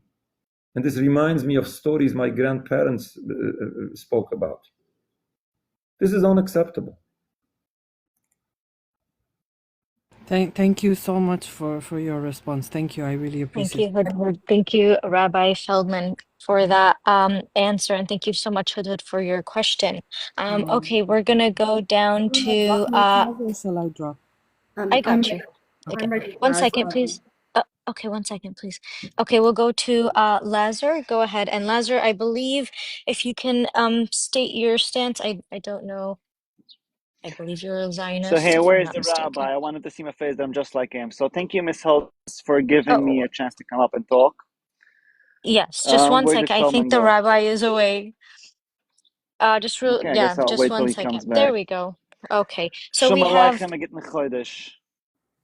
Life and sure. So yeah, so see, I look like just like you. So thanks, hosts, for giving a platform for people to talk peacefully, although we disagree fundamentally on various different topics. That's why we're human. No two humans think alike. To all the Muslim people here, Salam alaikum wa rahmatullahi wa barakatuh. To all the Jewish people here, I get Chodesh. I do have a few questions for you, Rabbi. Again, I came in the middle, so I don't know what you said before. There's certain things, obviously, that I probably understand differently because I didn't hear how the conversation started. That's We're fine. human, it's okay. So I'm going to try to keep it short and quick and simple because I have ADHD and I don't have patience for long answers. So I'm going to try to keep it simple. You mentioned a few things. First of all, you mentioned my great granduncle, Rabbi Feldman. So you quoted two things from my sefer. I believe you referred to the sefer called Ela Gilav Ala Tmura. Correct? Yes, correct. Okay. So those English speaking, the sefer is called in English Ala Geula Ala Tmura. Here's the thing, though. At that time when he wrote his sefer, he actually also gave an order to cancel a protest at that time against the Zionistic movement and the state of Israel. The reason for it was because he said a Jew understands the difference between being a Jew and a Zionist versus a non-Jew who goes against Israel, goes against is Jew. They just use the name. They go against Israel. Therefore, he didn't want to be combined into both. Therefore, he said, "I want to cancel off and whatever." And I respect it. Again, whatever. Now, you mentioned another thing earlier. Again, I probably came in the middle, so I didn't know how it started. You mentioned that you went to visit Gaza and various other places. Even still today, you go to certain other places, and that not everyone is actually friendly with you and everything, etc. So don't get me the exact quote that you said because I don't remember the exact quote. Here's the thing, though. My question to you is: when you go to these places, you go as you dress like how I dress, or you go with the kafia and the Yehudi Velo Tzioni thingy and with these signs. Okay, very, very good. No, And I'm asking this no, for a reason. I'm not trying Chaz v'Shalom to go into a fight. I want to have an intelligent conversation, and I'm asking it for a reason. I have no problem to respond, but if you have any additional points, I would prefer if you can present the points at once, yes, and then I Sure, can try to I address will. them. I will. Now, thank you you. also mentioned about going on to the Al-Aqsa compound, which is known in Judaism by us as the Harabais, the holiest of the holiest place, and all of our prayers. Tefillah has to go through that place in order to go up, to be in the skull of the Shemam, to God match your answer to it. You mentioned that it's unacceptable for a Jew to enter because of not being properly pure according to religious level, etc. Here's the thing, though, I agree with it. I agree with that on you. However, the Rambam, for those who don't know the Rambam is English referred to as Maimonides, actually writes in a cipher a specific place on the Temple Mount that we are actually allowed to go because it was only added on as an addition. So I don't see that problem with it in terms of religion. And then I Okay. would actually invite you to Yeah. come join with me, go with people who protest for Palestine together, but I would invite you to come as dressed up like me without the kafia and without these things. And I wonder what's going to happen then. And I Okay. wonder why you say it's so safe. Again, I grew up Thank you. Satmar. Well, Thank thank you you And I very have a very lot of much. other much. questions. I just don't want to hold up the host. Thank you. Thank you. Thank you. Thank you Okay. very Thank much, you. Laser. Agit Nechodesh Shalom Aleichem. It's a pleasure to meet you, and I appreciate your points. And when you're clarifying the names of the books I'm referring to, thank you so much. Basically, 2 points. Let me answer. What I mentioned when I joined all these events, no, I go with a kafir. But here's the point. I go with the kafir. I encourage everyone to do the same because this is the way to bring peace. But the point you're trying to make here is that if a Jewish person will not, for one reason or another, will not wear the kafir and he would go to these places, the question is whether he's going to be safe. Now, let me give you 2 answers. We had something similar to this just a couple of months ago. I was in Union Square, New York City. There was a demonstration. There was a gentleman looking like me and you. He saw us there, went into a conversation, and he was listening to some new concepts that we tried to explain. And then he told me he wants to go into the crowd, but he's really scared for his life. I told him, don't worry, just go, come back and tell me what happened. And this is exactly what he did. Nobody said a bad word to him. Now, I'm not saying that if that person would go with an Israeli flag, that everybody's going to be happy. I'm not saying that. And I'm also not saying that by going without a keffiyeh, there is a chance that people will misunderstand who you are. But again, coming back to that point, maybe you didn't have a chance to hear what I said before. If you find a person being upset with a Jewish person visibly looking Jewish, that's not the racism of that individual. That's what's being done in your name, because you are being misrepresented. And people think and believe that all Jews are behind all what's going on. Therefore, I don't advise you to join, even though I do advise you to join these demonstrations, but I would advise you to wear either a keffiyeh or a Palestinian flag or any symbol that will clarify that you are not the enemy. And then I guarantee that you would be safe, not only in New York City, not only, I'm not sure exactly in which country you are, but even if you visit Gaza as I did, they had no problem. We probably live in the same. I visited Lebanon. I met Hezbollah and Hamas. Nobody had a problem. But that's my best advice I can give. But regarding the Al-Aqsa, the Harabayas, regarding the Al-Aqsa, the Harabayas,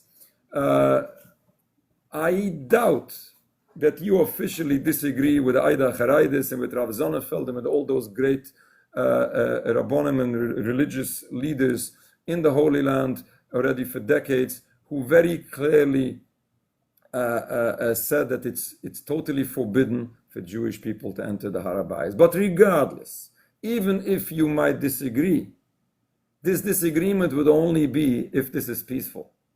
If this is doing so much provocation and offending the indigenous population, and in addition to that, causing so much conflict and danger to everyone involved, there is no way that you can disagree, with all due respect. Wow, what an answer. I'll give you like a minute to respond again, because this is not a debate. This is just, or a conversation. Exactly. This is just a Q&A. So I'm just going to give you a chance to respond. Of just a minute, please. Okay. So first of all, I said you don't know where to live. I believe we live in the same city, number one. Nice. Number two, in regards to you saying that I disagree with Aida Khairis of Yasser Chaim Sonnenfeld, who was not alive, but today Moshe Sternbach, and also Rema Brandzafer Zatzal, she gave me, I wouldn't call it smicha, I was only 14 years old, but he basically oral examined entire when I was 14 years old, and I have a letter and everything. So of course, I agree with their perspectives. However, to be fair, none of them addressed that specific angle where the Rambam says that it's okay, because they talk about the concept, they don't talk about that specific thing. Now, and also I want to go back to what you said earlier regarding the Shul Shviyas, the three oaths, which is actually, for those who don't know where it's written in the Talmud, Shrei Ketubot, page 110b and 111a. That's actually not just Talmud, it's Halacha L'Moshe Sinai. I will give it to you that, I agree with you on that. However, the Talmud, when they refer to the Shulchan Aruch, the Shul Shvi, the three oaths, they refer to a specific story where a rabbi wanted to open a college campus. They don't talk about just going up and live in the Holy Land. And I don't see why you say that for a community together, let's say a group of 50 people, to just develop a place and a country to live there together in their own community. I don't see why that's called a violation of the Shul Shvi. No, listen, we're not going here to go into debates exactly what Shul Shviyas is. What is very, very clear, mass immigration, Aliyah B'Chaim, is forbidden. Now, we want to go into what do you classify mass immigration? If we want to go into details, we can study the V'yal Moshe, we can study the Rambam and the Geras Taiman. There's much work to do, and I'll be willing to do it, but I don't think it's the proper time now to do this. Thank you. Thank you so much, Rabbi Feldman. Okay, thank you, Lazar. Thank you so much. Okay, thank you. So Well, I'll be happy to go into the conversation at a later time. No Sure. thank problem. you. Deal. Sure. We need to bring Rabbi Feldman more on our panels. So many people want to come up and speak to you, Rabbi. We'll go next to Viking Mom. Go ahead. Hello. So I was panicking to speak with you, Rabbi. A massive thank you for joining Taz's panel. And Taz, you're an absolute queen. Thank you very much for bringing Rabbi Feldman to the panel. I have standed with the Neturei Karta since day one, Rabbi Feldman. So I follow Rabbi Elhanan Beck, who lives here in London. I am from England myself. I'm an atheist. I follow, I stand with all causes for Palestinians. I stand with brothers and sisters who are Muslims, Christians, Roman Catholics, you name it. I've got a huge respect for a lot of people and for their stands. And it's just an honor to speak with you, to be honest with you. Thank you. Oh God, I'm shaking. I'm here every single day on TikTok, even though I work as well, debating with these Zionists. They don't like debating with me because I'm an atheist myself, and I stand with the Palestinians, I stand with the Muslims, I stand with the Christian people of this cause. One thing that I do not understand is when they say to me that Israel will always win, the Creator told us in the Torah. Could you please elaborate what that means? Is it just something the Zionists like to create in their mind? Is it something that's just man-made or man-made in their brain, like they say about the Torah, about the Talmud, and things like that? I just want to understand what is it they are aiming when they say Israel will always win, the Creator told us in the Torah. Okay. First of all, let me quote, I think it is Elaine Pape that said, the Zionists don't believe in God, but they believe that God promised the land for the Jewish people. Yeah. Which is a contradiction, which is a hypocrisy. What they are referring to, they are basically referring to the promised land. God promised the land to the Jewish people, and whoever believes in God believes that whatever God promises will succeed.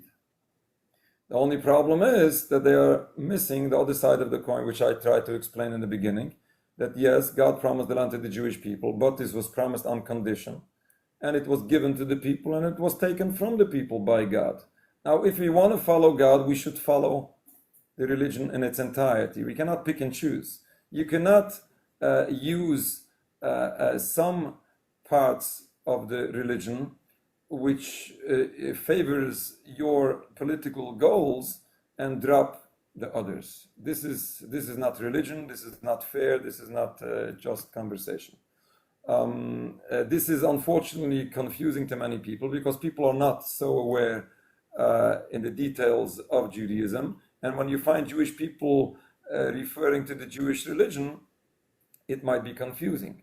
And here's the point. As what we discussed before about anti-Semitism, that anti-Semitism is being used as a propaganda tool to silence the voice of the masses, the Jewish religion is being misused for the same purpose. People are using the religion or the word of God in order to attack and intimidate individuals not to dare to fight God or his religion. And nobody wants to fight God. But this is unfortunately misleading information which we need to know better. And that's exactly why I'm here, to help people overcome this propaganda. Thank you. Yeah. Sorry. Thank you very much. Absolutely. Thank you very much indeed. Thank you so much, Viking Mom. I appreciate you. And thank you so much, Rabbi Feldman, for that answer. We'll go next to Janine. Can you guys hear me? My reception was Yes. spotty. Thank you for being here, and thank you, Taz, for holding this live. My questions aren't religious ones. My questions are more political ones. What do you say to the Zionists that they try to taint your sect of Judaism by saying that you are can I say the word, Taz? Yeah. That say that you are terrorists and that you are affiliated with terrorist organizations, and that you are like you've sat with the Ayatollah, you've gone to Iran. What do you say to them? What I'm saying is that one of our main goals is to build bridges between communities, peace that was unfortunately destroyed by the misrepresentation of the Jewish people and of the Jewish religion.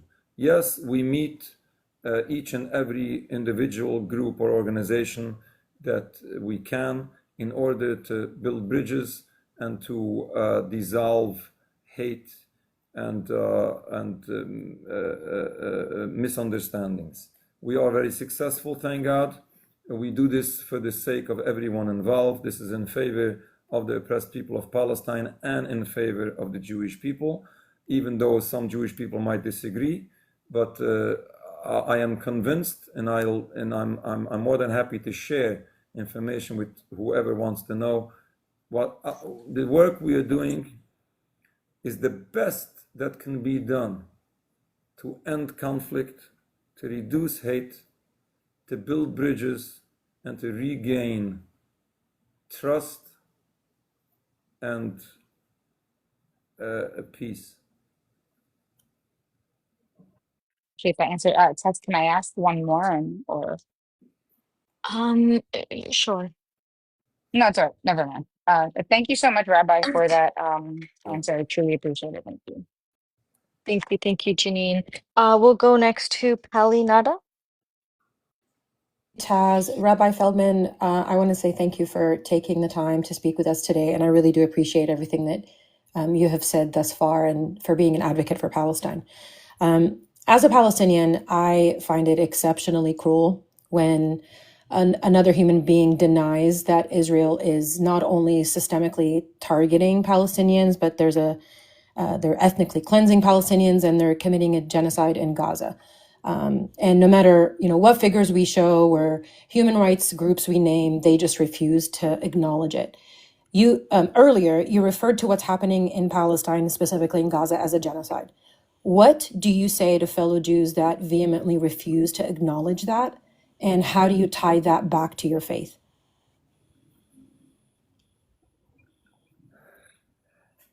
People deny to accept that what's going on is a genocide and what's going on is an ethnic cleansing. Some people are following this Zionist propaganda. They believe it's a self-defense. They would tolerate whatever is going to be done. And if a million people will be killed, they will tolerate this. And this is, this is no way to accept, there's no way to tolerate this. What I say to these people, I try to explain them what's going on. We need to remember old history. We need to know how all of this started. As I mentioned before, this is not a self-defense. Unfortunately, some propaganda tools are being used in order to manipulate the minds of many people, of the masses of people, in order to justify everything and in order to be able to accept and tolerate whatever takes place. And this is unacceptable. This is all I can say. This is all I can say. This is against humanity. This is a crime. This is against the Jewish religion. This is wrong. Killing and stealing, this mass murders. And I have to add this. I say this in public many times. It's because I'm human. I speak up when I see human beings suffering so badly. It's because I'm Jewish and my people are being misrepresented. And it looks like all Jews support all of this. Therefore, I stand up and I say no. It's because it's my family, our communities who suffered in the Holocaust. We know what pain is, and we don't want to see this happen to others. And especially, we don't want to be those committing those crimes. And it's because we are religious Jews, and our religion is so badly misrepresented. We stand up in defense of our religion and say, no, this is not allowed according to our religion. Thank you for answering my question. And I agree with you. As a Muslim, I was taught that the people of the book have similar tenets and we treat each other with love and respect, and even those who are non-believers as well. So I appreciate you confirming what we've been saying this whole time. And thank you for your time. Thank you so much, Palinada. All right, Rabbi Feldman, I know we're getting close to the time. If you are interested in having another Zionist come up, I do have about like 7 in the request. That is up to you. Otherwise, we can go ahead and wrap it up. But I do want to give you that opportunity to decide whether you would like another to come up or not. Well, we should give respect to all. If we want to mix all different types of people, is fine, but respect to all. Okay, do you have time? Because I know we said close to 7 Eastern. Yeah, well, we can go. Okay, we can go a little bit more. Okay. All right. And I do have a glitch, so I may have to drop. Oh, there we go. All right, we have Nicholson. Please keep it respectful. Again, this is not a debate. This is just a question, and he can answer. Go ahead, Nicholson. So, hello, Rabbi. I had one simple question. The land was given, or your brothers, your fathers were exiled because of sin. We're not always exiled in the time of the judges and the prophets, but afterwards, yes. Came back. Was it not promised in Ezekiel? I'm not a Talmudist, but was it not promised in Ezekiel 38, 37, 38, 47, 48, that they would return and have the land, just as in the time that King David also, that made war with the neighbors for peace in the land? Was that not promised? Yes, and I think I mentioned this before. Yes, Jewish people were promised that there will come a time of the ultimate redemption that we pray for, when Jewish people will be returned to the Holy Land. But as I mentioned before, this is not going to happen by human power whatsoever. This is something which is going to happen by God and by God Himself. Also, what I mentioned before, this is not about a physical fight one against another. This is about a spiritual future, a peaceful future, which is going to be in peace with everyone, and it's about spirituality and acceptance of Almighty God and His kingdom. Now, again, it's not what Israel presents today. This is not close to what we are waiting for the future. Number two, this is not something which is going to happen by physical power. This is something which will happen by God Himself. We don't know exactly the details, how, when, and where, but we leave this up to God. Whatever God does, all of us will be happy. So was David wrong for doing it that way when the enemies attacked him by doing bloodshed, and like Elijah said, bring your enemies to dust so that they do not enter your coasts again? Whatever was done in the time of prophecy, which was directly guided by God through the prophets, was exactly what the Jewish people were supposed to do in those days. Whatever is specifically instructed to the Jewish people today, that's exactly what they are supposed to do today. And this is exactly why what I'm presenting here. Just confusing and misusing things in the wrong perspective in the wrong time is a violation of Judaism. So what was? Thank you. Oh, thank you so much. Thank you so much, Nicholson. Thank you. There are other people that, again, this is not a debate. No, It's it's just not a a debate. question. I just Yes, wanted to ask him one final question. No, I think there's other people that I do have 10 other seconds. people. Okay, Thank thank you so much, Nicholson. Okay, we'll go next to Wutera.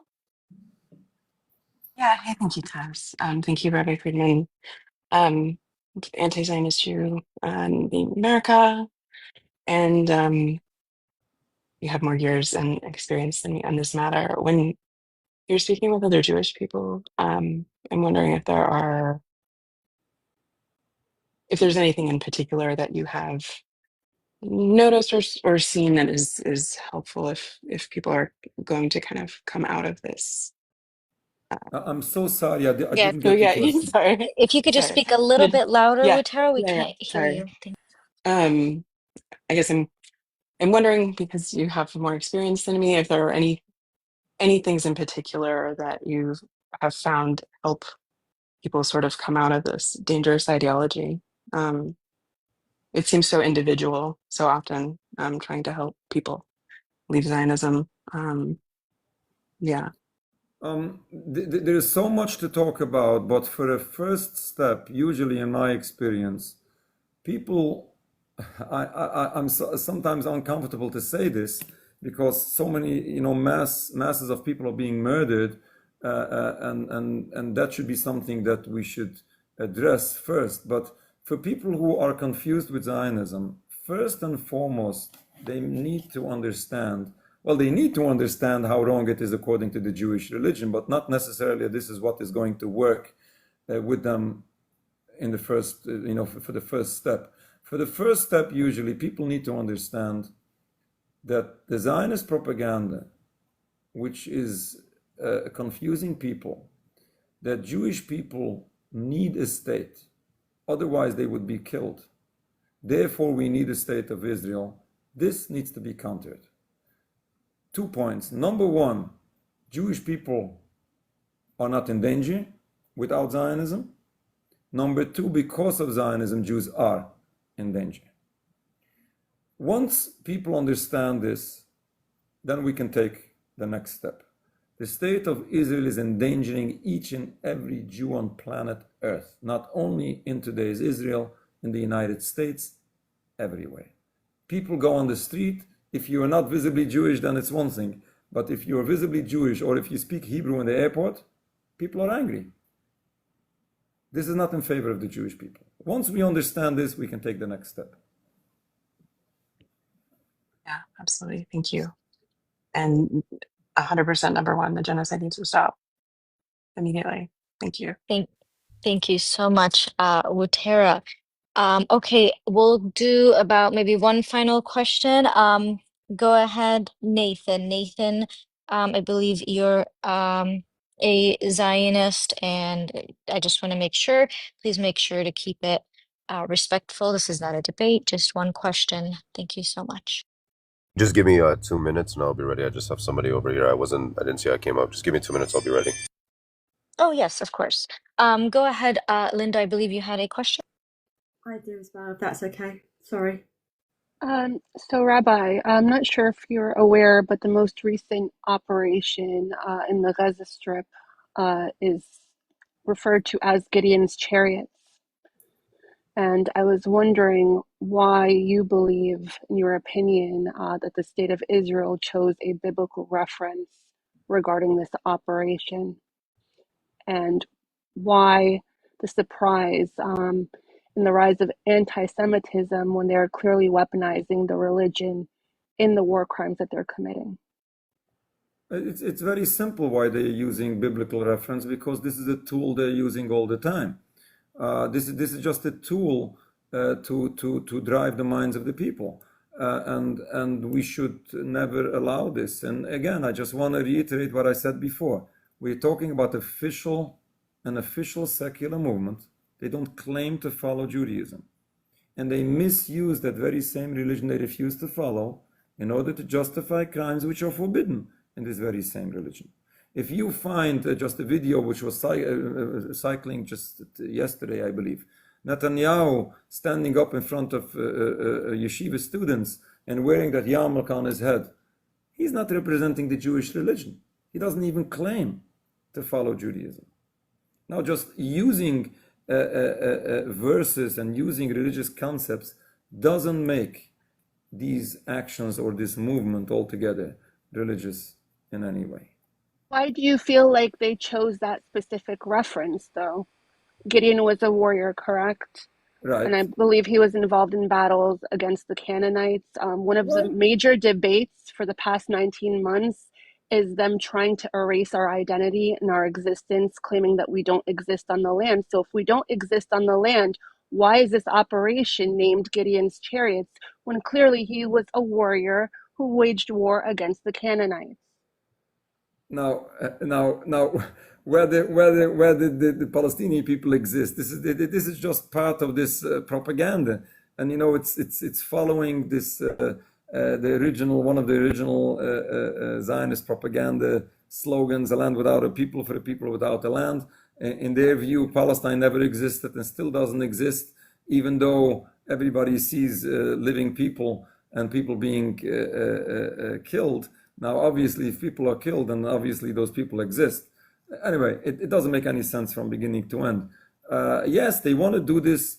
They want to present this in a biblical way, where they can say that because of some wars that happened for thousands of years ago, then these wars are justified today, without sitting down a Sanhedrin, which is a major religious Jewish court, and dealing with all of this, comparing all of this, and judging all of this, and deciding whether this is allowed or it isn't. It's not religious scholars who decide all of this. It's a general in the army who decides what should be done and what shouldn't be done. And then after that decision, they just place this religious face onto that secular anti-Jewish decision. Thank you. Thank you so much. Okay, we'll go to Nathan. I am ready. And I am ready. Yeah. yes, just please keep it respectful. It is Yeah. a question. This is a Q&A session, not a debate. Yeah, absolutely. Rabbi Feldman, hello, shalom aleichem. I have a theological as well as an eschatological question for you regarding your position. Obviously, in the Neturei Karta, you guys have a particular religious stance when it comes to against Israel, and obviously, you believe that we're not supposed to be coming into Eretz Israel until the time of Mashiach, correct? Yes. Okay. So it's not exactly correct. We need. I explained before. It's not only a difference of a matter of time, whether today or tomorrow. It's a whole different concept. But okay, go ahead, please. But it means that necessarily that even like the Mashiach might not come, but we would still be gathered from the nations back into the land, correct? Even if Mashiach hasn't physically shown himself just yet. No. According to Maimonides, no. We would not enter the land before Mashiach. There's a whole question exactly how this is going to happen and how Kibbutz Goliath is the ingathering of the exiles will happen. But entering the Holy Land, not without Mashiach. No. Sure. So I have two questions on that point, and I'm going to keep it concise to these two because I don't want to take too much time on the panel. The first question is, how do you square that up in when Ezekiel, where we have the war of Gog and Magog, right, in chapter 38, 39, I think both you and I can agree that Gog and Magog is right before Mashiach comes, right before the major redemption, before the nations of the world come up against Israel and the Jewish people. It says there specifically that the Jewish people are already in the land, that they've been gathered in the nations right before the war of Gog and Magog. How do you square that up? For saying that we're not supposed to come back, that we're not gathered into the land until the time of Mashiach, when Ezekiel says that we're already in the land before the time of Mashiach, when the war of Gog and Magog. There are many concepts which needs much study to understand exactly how to explain each and everything. I mentioned before, Maimonides writes, the Rambam writes that we don't know exactly details what is going to happen until it's going to happen. What is important for us to bear in mind, for us is a question what is allowed and what isn't allowed, what we are supposed to do and what we shouldn't do. In Lashon Kodesh, we would refer to this as a mitzvahs asa and a mitzvahs lo asa, a mitzvah or an avayra, what we are supposed to do in actual life. Concepts is something that we can study. Halucha l'maaseh, what we're supposed to do, that's exactly what our obligation is. We have to follow the instructions, we have to follow the guidance, we have to follow what we were told, what we were educated, what we were instructed to do. What I'm presenting to you is, what I'm presenting here today is halucha l'maaseh, what Jewish people are allowed, what Jewish people are not allowed. Now, how exactly each and every detail, how we explain this is a long discussion. But what is very clear, Maimonides makes this very clear in Igeres Taiman in his writings to a very lengthy letter to the Jews of Yemen, that this ending of exile by physical means is forbidden in any case. Right. Now, exactly how that fits with many other things, this has to be studied. This is a long conversation. Didn't the Rambam also say in the Sefer HaMitzvot, didn't he say that in every generation we should be taking possession of the land if we're able to take possession of it? The mitzvahs Yishuv Eretz Yisrael is one of the religious concepts which is being used always in Zionist propaganda.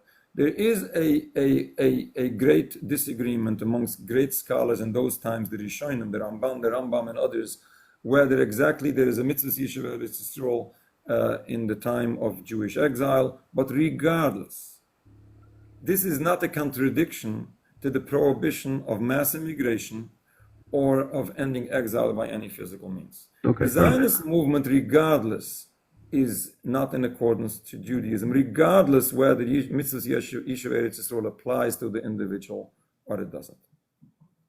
Thank That's you. That's fair. Can I just say my last point, Nemo? Because that was the first one, was about Ezekiel. My second point that I want to bring up is that since we're already in the land and we already have possession, isn't it not true that in the Torah itself that we're not even allowed to give away the land? We're not allowed to sell off the land permanently, even if we want to. So I don't know your position on the Lubavitcher Rebbe. I don't know if you're friendly with Chabad, not friendly with Chabad, but the Lubavitcher Rebbe, one of our greatest tzaddiks of the last 100 years, said that we shouldn't be giving in a single inch of the land, that this goes actually against Torah, that every time that we go and give away land, like we've seen before with Oslo, with the Gaza Strip back in 2005, that it's a curse, that it becomes a curse upon us, and it's also a curse upon the Palestinians, because we're going against Hashem, because we have possession of the land, now that we are Baruch Hashem, that even if we were to give away the land, give away all of the land back to Palestine, we would actually be violating the Torah in and of itself. To make this quite simple, let's put it this way. Even if this is an argument, and even if your previous point is an argument with mitzvah Eretz Yisrael, the commandment of residing in the Holy Land, the great question needs to be asked whether these mitzvahs are b'yaherig v'al yaver, if we need to be moiser nefesh, if we need to sacrifice our lives for it. Generally speaking, one should never give his life. If a life of a person, you're definitely familiar with this, a person should never risk their life. If like for example, if a person is in a danger, even though we are required to keep the Sabbath and we are forbidden to do any major work, let's put it this way, on the Sabbath, driving a car or lighting fire and so on. If a person is in danger, then we should do it. And this is what our religion requires of us. Now the question is, if mitzvah Yishuv Eretz Yisrael or not selling the land in Eretz Yisrael, is it justified to risk the life of one individual Jew or of all Jews altogether? The answer is obviously no. And this is not only risking Jewish life, but killing masses of people in the process.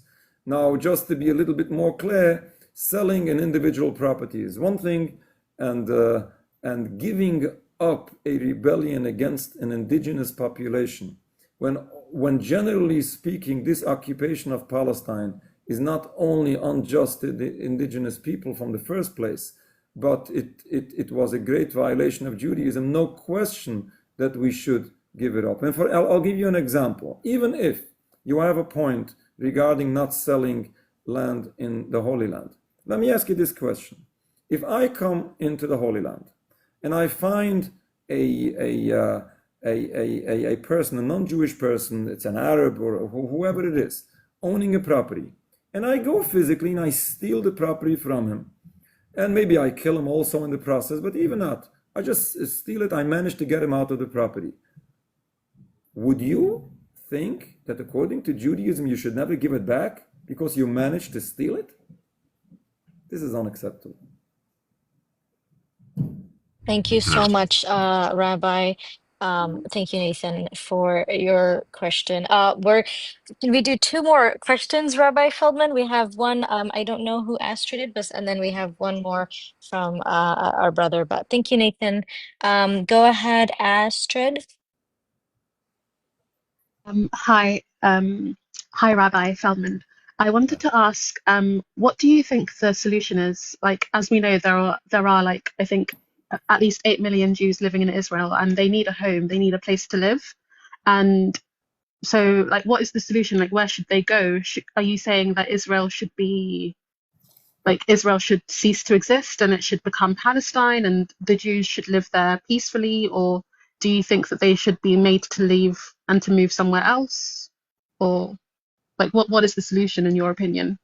Very good point. I'm happy you brought it up because I wanted to address this, and I appreciate. The first step for a solution is to understand and be familiar what the problem is, what the cause of the problem is. What's exactly what is placing everyone in danger? Contrary to Zionist propaganda, the root cause of the problem is not the difference of religion. People want to present this in a way where it's the difference of religion because this favors the Zionist agenda. We lived in Palestine before Zionism. I'm talking before the 1920s.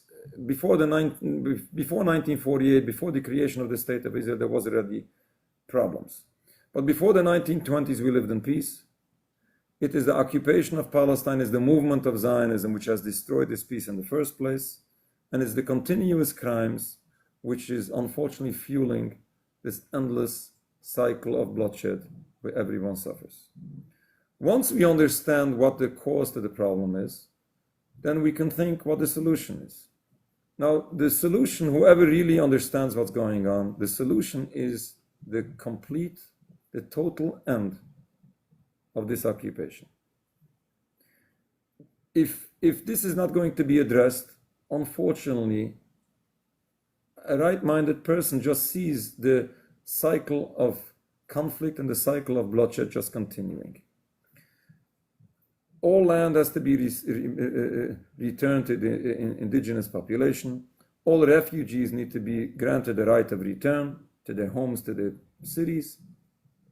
All rights should be restored to the oppressed people. And then and only then we can live in peace. I strongly hope, as the history was before Zionism, Palestine had never a problem with the Jewish people. If once the Jewish people were not the threat to them, Jewish people were never the threat. Jewish people lived there as peaceful citizens. Nobody ever had a problem with the Jews because they didn't suspect the Jews to be dangerous to them. We need to get to a point, and it's not that difficult to get to that point. We need to get to a point where everyone is convinced that the Jews are not here to oppress others.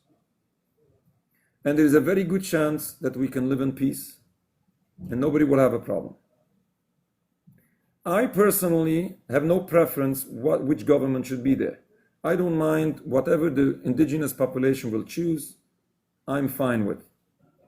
If it's going to be a religious Muslim country rule, it's fine with me because I strongly believe that our people will be way more safe and our religion is going to be way more respected under a Muslim government than under this secular Zionist government.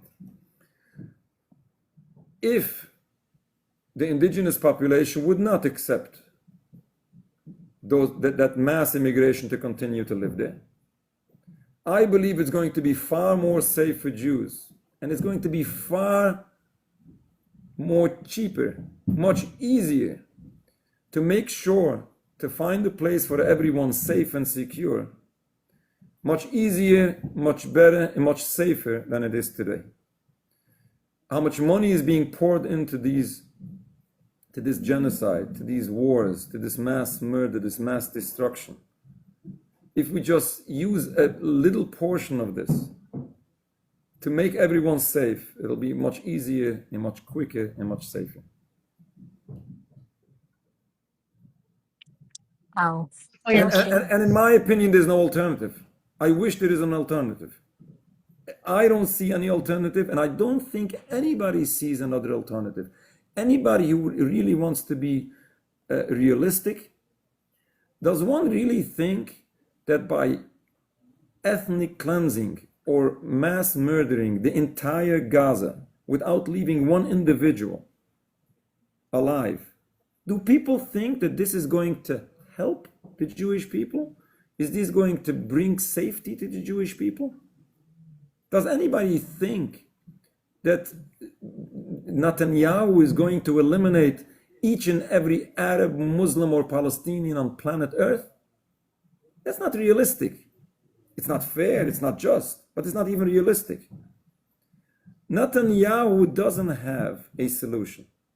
He has a term where he serves, and let's not go into exactly his intentions, why he does all of this, but let's just put aside. It's not my field. But it doesn't have any future. No right-minded person can ever think that this has a future. It's just continuing war, continuing killing, continuing creating enemies, mass murdering people, repeating sad parts of history. History is repeating itself time and again. It's ridiculous. Thank you so much, Rabbi Feldman. Wow, that was so well put and well said. There's no Thank you, words. Rabbi. I mean, amazing. Um, Thank you so much, Astrid, for your question. All right, we'll go to El Tamimi. Welcome, brother, and we will wrap it up from there. Assalamu alaikum. How you doing? No, Alaikum I salam. really Thank you. didn't have much of a question. I was just gonna say I'm fortunate to have met the rabbi several occasions.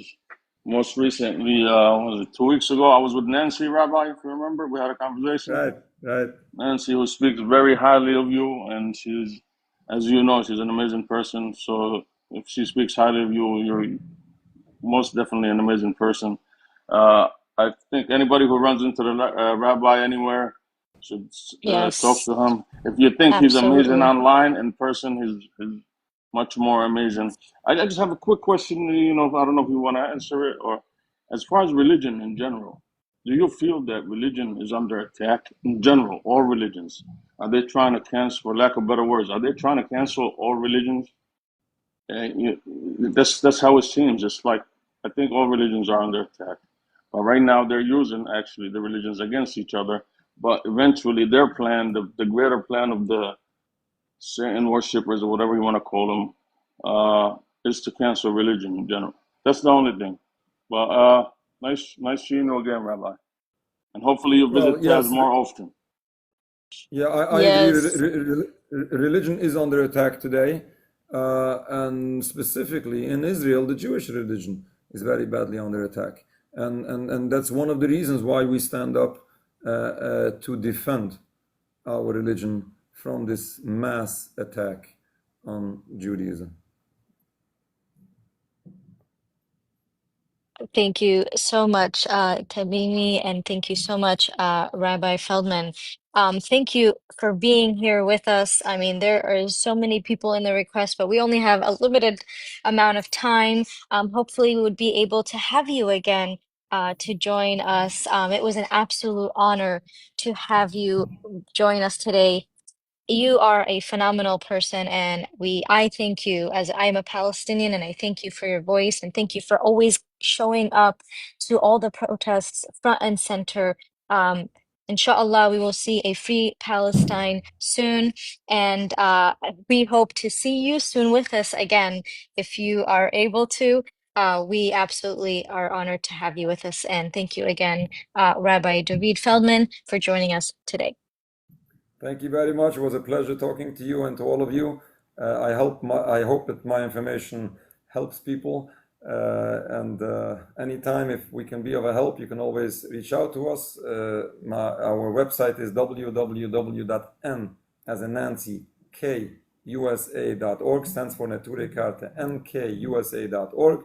There's a contact page, and we would be more than happy to help whoever in whichever way we can help. Thank you. Thank you so much. Thank you, Rabbi Dovid Feldman.